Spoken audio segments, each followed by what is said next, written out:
I have with me a guest today that sometimes I see more often than I do my own family members because he and I appear on television together. And I have been thinking that you folks needed to meet him for the last couple of years, but neither of us had time. So I'm very excited to finally introduce to you the National Vice President of the Fraternal Order of Police and my friend, now Lieutenant Joe Gamaldi. Welcome to the show, Joe.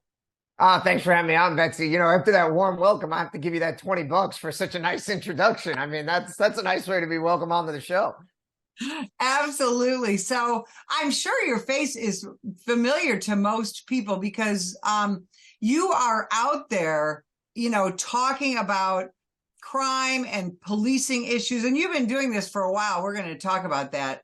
And you do it with such authority, and you do it in such a way that I think is incredibly welcoming to everyone. You just put the facts out there. And I know that law enforcement officers appreciate that, but I know citizens appreciate it too. So we're going to talk about what that is like to be on that media hot seat all the time. But first and foremost, you're a cop, right?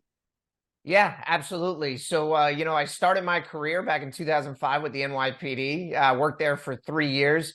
But I was living in a shoebox apartment, type that's so small when you open your bedroom door, it hits your bed. And I was like, this isn't really what I want for my life.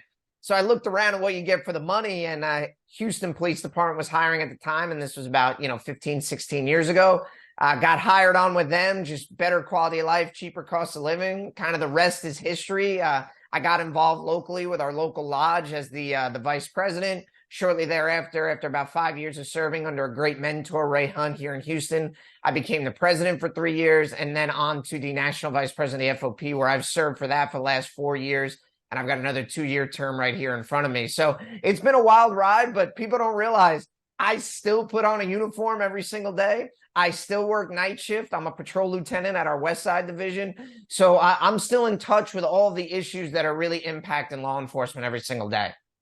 Well, and that's what I want to talk to you about because, first of all, police unions very often get attacked in the media and by politicians. And especially in the last 3 years, we keep hearing this mantra that police unions just protect bad cops. That's all they're there for.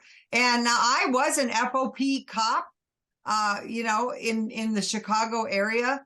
And nothing could be further from the truth. But can you explain to people what exactly police unions do? Sure. And what a lot of people think is exactly what you said. Oh, well, unions just exist to protect bad cops, and it's a complete load of crap. What police unions exist for is to protect police officers who are following policy, training, and the law, and to constantly advocate to get better pay and better benefits. Because what I tell people is, do you really think that politicians in this country nowadays are going to give an officer a fair shake anymore? Of course not.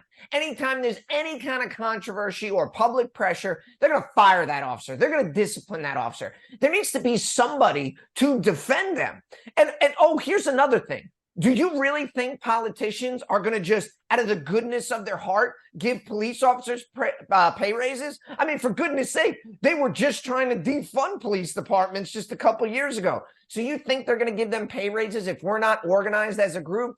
We're no different than any other union. And the point of it is to make sure that we're constantly making working conditions better for officers. We're making sure that we're taking care of their families, that they have medical benefits, that they have retirement benefits. Those are the goals of the union. And at the same time, still providing that brotherhood and sisterhood that can be extremely valuable for officers, especially when we talk about officer wellness. Everybody knows it's no secret. We have double the suicide rate than the general public. And being a part of a union and having that brotherhood and sisterhood can really give people an outlet to speak to someone who knows what they're dealing with and knows what they're going through. Now, you just had the national convention in Las Vegas. What were you hearing from our brothers and sisters in law enforcement? When I'm talking to any officer, Obviously, like we always talk about pay and benefits because, people are always concerned about what they're getting paid. But like the overarching themes are almost universally the same. Number one, safety, because we are being shot at historic rates. We've had over 250 police officers shot this year. That's on the heels of last year. We had over 340 police officers shot. And the year before, we had 330. We're on track to pass those numbers this year. We started tracking this data about 8 years ago, and we've never seen numbers this high before. 2021 was the deadliest year for law enforcement and intentional homicides that we've seen in 2 decades. And I constantly message to every officer that's out there right now. And if you are watching right now, you have to have your head on a swivel. You have to be watching each other's backs because these dirtbags are thinking less and less of shooting at us, and they're thinking less and less of killing us. They're not worried about the penalties anymore. They're not worried about the consequences. They're going to shoot at you, and that's just the reality of it. Another thing that I'm really hearing from police officers is just staffing. And, we actually did a survey of over 4,000 police officers in this country, and the number one stressor that they had was staffing. And when you think about it, it makes sense because it bleeds over into everything. You're worried about your safety because you don't have backup. You can't take a day off to go spend time with your family. You're running call to call to call. They're canceling your days off. They're canceling your weekends off. This all stresses an individual officer because we can't recruit anyone because, politicians and the media and plenty of others have treated us like crap for the better part of a decade. So nobody wants to take the job. And then, I think the final thing is just police officers. We don't need a pat on the back. Okay. You've been in law enforcement a long time, we're not asking for people to pat us on the back, but we are asking you to support us. We are asking you to treat us like we actually matter and that what we do for our communities matter. And that's not a high bar that we're asking people to consider, politicians and the general public. And listen, I know that the silent majority is behind us 100%, and I get it. But we need a little bit more. We need you to come out and support us. Show up at your city council meetings and talk good about the police. And if for nothing else, if you see us out, just thank us for our service. You have no idea what that means to an individual officer. You'll make his day, his or her day. Right, because supporting law enforcement, you're basically supporting your own safety, aren't you? Yeah, you're absolutely right. I mean, if you're not paying attention to what's going on in our urban communities right now, they're war zones. I mean, the urban decay we have seen is unlike anything I've seen in my career because, over the last 20 years, the American police officer delivered historic crime reductions in our urban communities. And it really led to a renaissance. People felt safe going to cities, walking around shopping with their family. That's gone. It is completely gone. Crime is through the roof. In 2021 and 2022, we had over 20,000 homicides in this country. We haven't seen those numbers since the mid-1990s. And those numbers are actually underreported because New York and LA haven't gotten their statistics to the FBI yet. So those numbers are even greater. Our urban communities, they look like war zones. I mean, look at Seattle and Portland, where every business under the sun is closing. Their tax base is completely destroyed because people are moving out. You can't even find a U-Haul truck in New York because everybody's getting out. That's the reality of what we're living in. If you don't think that won't eventually bleed over into the suburbs and into nicer neighborhoods, you're dreaming. It will if we don't take a stand now and support law and order candidates and make sure that we're actually holding people accountable for their actions. Now, you live and police in a border state. I live in a border state. How much does the open border policies of this administration affect day-to-day crime? Oh, it absolutely affects day-to-day crime. And I'll tell you right now, anybody who tells you that the open border policy is not impacting crime in America is just, they're either completely ignorant or they're lying, one of the two, okay? Because we are arresting people. And let's be clear, we're not just arresting people who are in this country illegally for committing a crime. We're arresting people who have been deported multiple times for previous felonies, and they come right back up. We're talking we arrested them a couple months back for a felony. They get deported and they're right back in, or they get arrested for misdemeanor crimes. They're not deported. They're released right back out on the street and they commit another crime. I mean, it's complete insanity. And And here's the rub. They'll say, well, why can't you guys, arrest more of them, blah, blah. It's the equivalent of if you have a broken pipe in your house and it is just gushing water, right? And that's the border. We can sit there all day and mop that water and keep arresting folks. But if we don't stop the pipe, we're never going to stop the mess. If you actually close the border, law enforcement can do its job. We can continue to arrest these violent suspects who are in this country illegally, deport them, and then guess what? They can't come back in. And I mean, it's not that hard, Betsy. It really isn't. It's just the fact of we have an entire political party that has no interest in securing the border whatsoever. We have an administration who's not interested in securing the border. I mean, I think already this year it's been like 7.4 million people, which is like the population of Arizona, has already come over the border. Like, give me a break. Enough. Everybody knows it's wrong. Everybody just needs to stand up and demand that there's action taken. You talk about politics and back in the 90s, for example, police unions largely supported the Democrat Party, and the Democrat Party largely supported police unions. We were part of that blue collar, working class, all of that. How the heck did it change, Joe? And how did we become so politicized? It's interesting because it's just become such a polarization here in this country. Like it's almost like there's a lot of us who live our lives somewhat in the middle. And for whatever reason, we just have these two polar opposites that are just pulling people. But you're absolutely right. Democrats used to support labor. They used to support the working man. They used to support police officers. And it's always a mystery to me today why they took the route of saying, because people will come up to me, people who are in, other fields, but they're in the labor field, will say, well, how could you support so many Republicans? And I go, well, that's pretty easy because the other side wants to eradicate my profession and calls me a murderer and a killer. So you basically push every police officer over to the right because of the way you've treated us. I mean, it's a bold strategy to just say, hey, there are 800,000 people in this country and their family members, and we have no interest in them voting for us. You know what I mean? And I don't want to say every Democrat, because let's be fair. There are center-left Democrats, what I like to call blue dog Democrats, who still support law enforcement, who still support labor. But Republicans have clearly embraced law enforcement and embraced law and order and made themselves that party.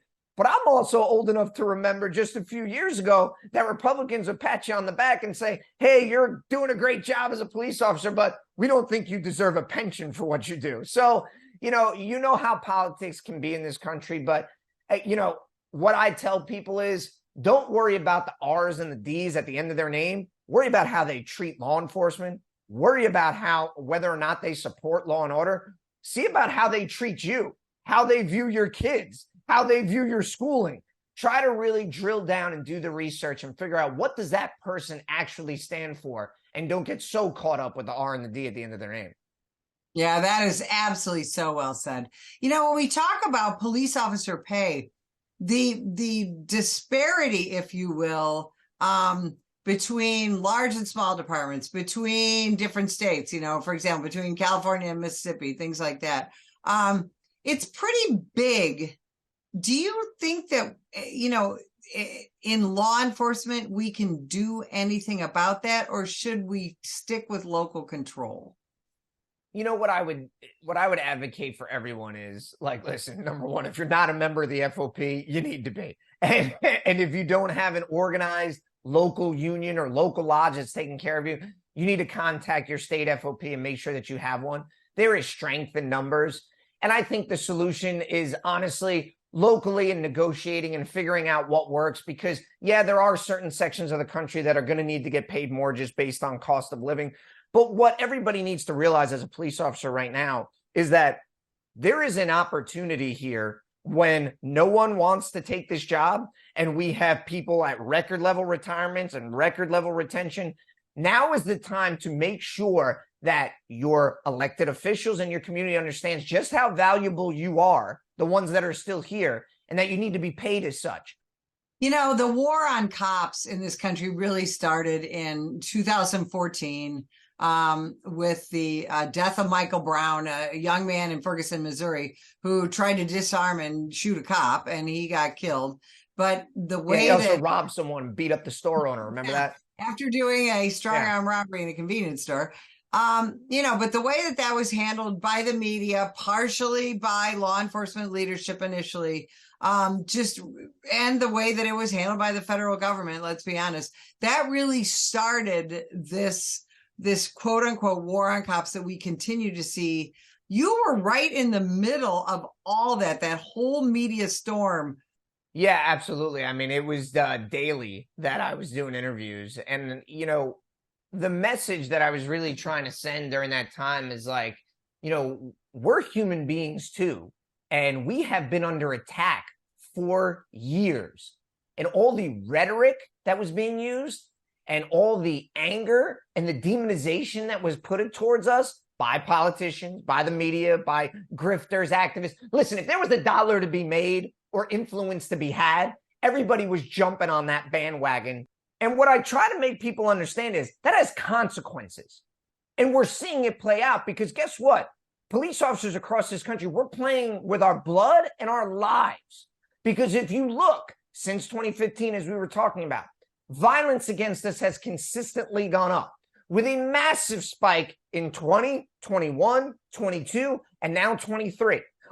Do we think that's all just a coincidence? And you know what the best part is? You'll have people in the media and academics who sit their asses safely behind their desk, I will remind you, trying to convince people that there is no war on cops in this country. And I laugh in their faces because we have all the data to prove it. And they'll say things like, well, per capita, lumberjacks die more than police officers. Well, guess what? The damn tree isn't trying to kill the lumberjack, okay? Police officers is literally the only profession in this country, with the exception of our brave service men and women, and I thank them for their service. This is the only profession in this country where you go to work and people are actively trying to kill you. Yeah, absolutely. And not only are we being shot at, and you talked about this in the beginning, we die twice as often by our own hand as we do by felonious assaults. And I know that the Fraternal Order of Police takes police officer mental health incredibly serious. Talk about that.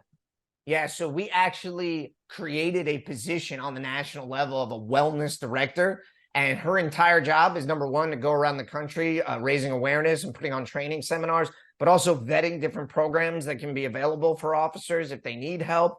And, we stress it to make sure that it is so important for officers to take care of themselves because we want you to get through this career alive. We want you to get through it in one piece. And we know the stresses that they're under, not just at work, but at home, financial, family, all these other things. And I implore officers, if you're watching this right now, please take care of yourselves. Make sure that you're, exercising regularly. Try to eat the best you can. I know that's hard on night shift because those aren't the things we're open. But we really try to preach an overall approach to officers because we want what's best for them. And it's probably never been a more difficult time to be a police officer than it has been just the last few years. But I do want to tell people that are watching, despite all the negative things we may be talking about right now, there is about 750,000 to 800,000 police officers in this country. With all of this violence and all of the, issues with, all these things that impact them, they still show up to work every single day. They still put a uniform on and they're still willing to put their lives on the line to protect you and your family. And that's what our profession is all about. It's a mission. None of us do this for the money. I mean, it's great to get paid what you're worth. Yeah, we ain't becoming millionaires doing this. No, nobody comes into this job thinking, hey, I think I'm going to be a cop so I can get rich. We all know that it's truly a mission because we care about our communities. And the FOP is also involved in a lot of charitable work around the country, aren't they? Yeah, we support a number of charities, Special Olympics, Easter Seals. Another great thing that we did is we actually started a disaster response team so that when there is a hurricane, tropical storm, and we're probably going to be deploying here to Florida just shortly, we actually show up and we feed thousands of officers who may not have a place to eat. we've taken to doing remediation at officers' homes. We're cutting up trees or helping them fix their homes. And we're helping the public too. If the public needs to be fed, we're taking care of them. But I think that just speaks to the spirit of a police officer. For those of you who may not be familiar with us as like a population and who we are, we're extremely giving people and we're extremely helpful people because, you know, I know it sounds so cliche. We all got into law enforcement to help people, but that isn't just a job. Like that bleeds over into all aspects of our lives. Police officers coach their kids' soccer teams, baseball teams. They're constantly volunteering at their churches.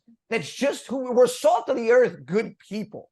It's just, if you watched, you know, CNN and MSNBC, they make you think that we're all killers. That's just not the reality. And if you took the time to get to know a police officer, man, in a second, you'd know what we're all about. Now, that is just so incredibly well said. I knew you would wrap this up well. Joe, where can people hear from you and where can they hear from the organization? Yeah, absolutely. Please follow me on Twitter at Joe Gamaldi. Instagram's the same at Joe Gamaldi. Joe Gamaldi National FOP on Facebook. And then if you want to follow the National FOP, it's at GLFOP on Twitter and at National FOP on Instagram and Facebook. And I really encourage people, like, follow our stuff, check out our content, and please share it, because a lot of the times we're fighting the good fight, just like you are, Betsy, when we have these people, you know, like the defund divas trying to take out law enforcement, and we take them head on. And, you know, we'd appreciate any help we can get spreading that message. Joe Gamaldi, you are a national treasure when it comes to this profession. We appreciate everything you do, and we thank you for spending time with us today. And if you'd like more information about the National Police Association, visit us at nationalpolice.org.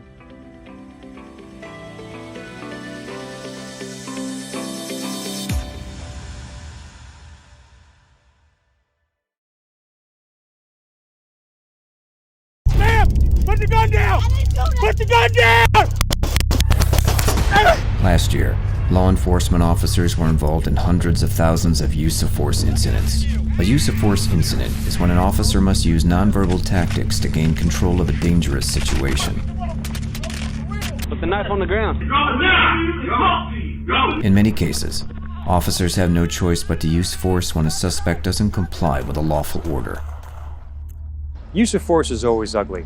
No one likes it, especially police officers. Together, we can help de-escalate these dangerous encounters. Help police officers by complying with their lawful orders. Don't attack, attempt to disarm, or flee from an officer. Use of force is an officer's last option. Most incidents can be avoided by not resisting arrest. If you feel you've been wrongfully detained by a police officer, then seek a legal solution after the encounter has been resolved. Let's keep everyone safe. Comply now and complain later.